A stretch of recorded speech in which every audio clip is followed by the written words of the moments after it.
नमस्ते दोस्तों, मैं मंजू माधोगरिया स्वप्न भूमि चैनल के माध्यम से आज आपसे एक बहुत ही रोचक विषय पर कुछ लिखकर बताने के लिए लाई हूँ। यदि आप सबको पसंद आए तो लाइक एंड सब्सक्राइब ज़रूर कीजिएगा। मेरा मनोबल आप सबके सपोर्ट से ही बढ़ेगा। बोर बोर बोर, जहाँ देखें जिससे भी सुनो बोरियत शब्द प्रायः सबके मुंह से सुनने में खूब आ रहा है। मैं और मेरे 3-4 दोस्त रोज सुबह टहलने को चले जाते हैं। कल जब वॉक करने के बाद रेस्ट करने के लिए बैठ गए तो मेरी एक दोस्त बोली, यार करने को कुछ है ही नहीं, दिन भर बड़ा बोर हो जाते हैं। दूसरी दोस्त तभी बोली, हाँ यार, अभी तो कोरोना के चलते कहीं जा आ भी नहीं सकते, घर में पड़े पड़े बड़ा बोर मार रहा है। सभी के मुंह से यह सुनकर मुझे बड़ा अजीब लगा। मैं सोचने लगी, यार मुझे तो समय ही नहीं मिल रहा, कुछ करना चाहकर भी नहीं कर पा रही। कुछ सोचते हुए मैंने उनसे कहा, कल तुम सब मेरे घर पर आ जाओ, कुछ समय साथ में गुजारेंगे। दूसरे दिन वो सब घर पर आ गई। मेरे पोता पोती उनको आते ही दोनों आंटी आंटी कहते हुए उनकी गोद में चढ़ गए। खूब बातें करने लगे अपनी तोतली जुबान में। उनको भी बहुत अच्छा लग रहा था। सब बहुत खुश हो रही थी। मुझसे कहने लगी, यार तू तो बहुत लक्की है, इतने प्यारे प्यारे बच्चों के साथ समय व्यतीत कर रही है। मैं मुस्कुराने लगी। तभी हमारे पड़ोसी का बच्चा जो 10-12 साल का रहा होगा आया, जिसे मैंने ही बुलाया था। मैंने उससे कहा, बेटा आप क्या कर रहे थे? बोला, आंटी पढ़ाई करने के बाद थोड़ा इधर उधर माँ के साथ उनकी मदद कर रहा था। मैंने कहा, क्या तुम कभी बोरियत महसूस करते हो? नहीं आंटी, पहले बहुत बोर होता था, लेकिन अब नहीं। अच्छा, कैसे बताओ? तब मैंने अपनी दोस्तों से कहा कि सुनो, ऐसा हुआ था। माँ, बेटा खाना रखा हुआ है, खा लो। बेटा, नहीं माँ, मैं नहीं खाऊंगा, मुझे बहुत बोर लग रहा है। माँ घबराते हुए किचन में से आई। बेटा क्या लग रहा है तुझे? मुझे दिखा, मुझे बता। बेटा, माँ मुझे बोर लग रहा है।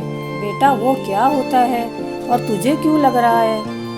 बेटा, माँ मेरा टाइम पास नहीं हो रहा है, मैं खाली बैठा हूँ, इसलिए मुझे अच्छा नहीं लग रहा है, उसे ही बोर लगना कहते हैं माँ। ओ बेटा, मैं तो डर गई थी। अच्छा बेटा, ऐसा कर, तू जल्दी से खाना खा ले, फिर मैं कुछ करती हूँ। तेरे पास कुछ है क्या माँ? तू क्या करेगी? बेटा ऐसा कर, मुझे तो रसोई के काम से समय ही नहीं मिल पा रहा है, कब से पूरा घर गंदा हो रहा है, अगर तू थोड़ी मदद कर दे तो। हाँ माँ, मुझसे ये सब नहीं होगा, मुझे नहीं अच्छा लगता, लेकिन तू कह रही है तो ठीक है, चल करवा देता हूँ।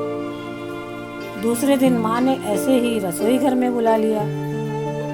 बेटे ने पूरी मदद की।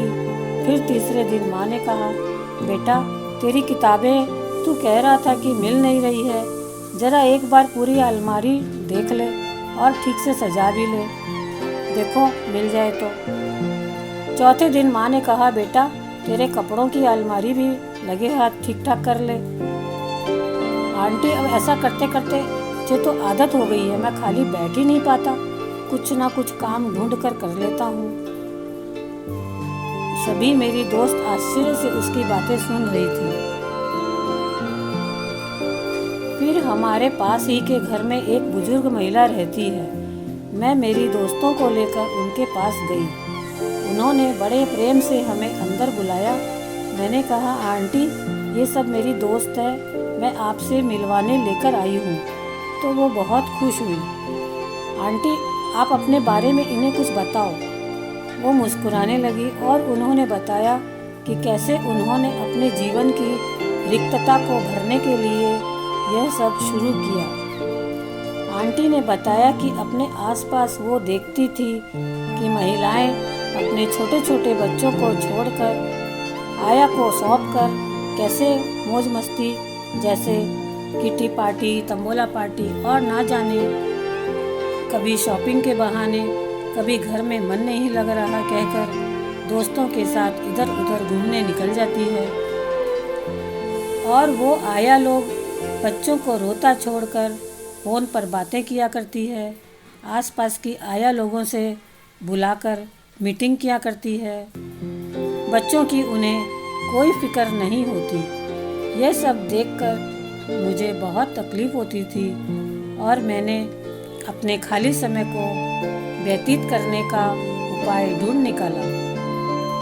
तब मैंने आसपास की सभी महिलाओं को बुलाया और उनसे ये सब बातें की। वो कहने लगी, क्या करें आंटी, घर पर बोर हो जाती है हम सब। तब मैंने कहा, तुम्हारे बच्चों को आया क्या संस्कार दे रही है, तुम्हें पता है कुछ? उनकी आदतें ही बच्चे सीखेंगे। उनके तौर तरीकों का बच्चों पर कितना असर पड़ेगा वो तुमने सोचा भी नहीं होगा। वो सब बोली, हम क्या करें आप ही बताएं। तब आंटी ने उनसे कहा, तुम सब अपने बच्चों को मेरे पास छोड़कर जाया करो, लेकिन शर्त यह है कि तुम्हें भी साथ में आना होगा। आंटी, हम क्या करेंगी आकर? अरे हम सब मिलकर बच्चों के साथ समय व्यतीत करेंगे। हम उन्हें सिखाएंगे, संस्कार देंगे। हमारे बच्चों को कोई और क्या संस्कार देगा और क्यों?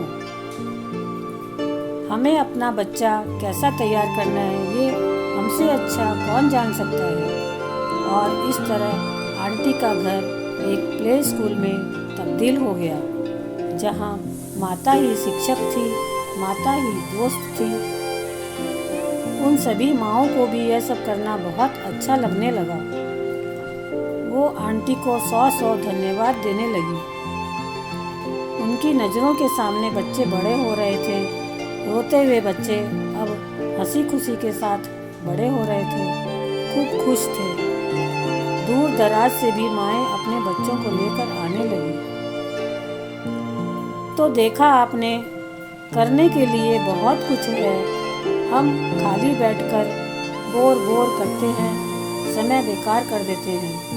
इधर उधर की बातों में समय व्यतीत ना करके यदि कुछ भी अच्छा छोटा मोटा काम ढूंढकर सुख का जीवन व्यतीत करें तो हमें भी अच्छा लगेगा और हमारा भी मन खुश रहेगा।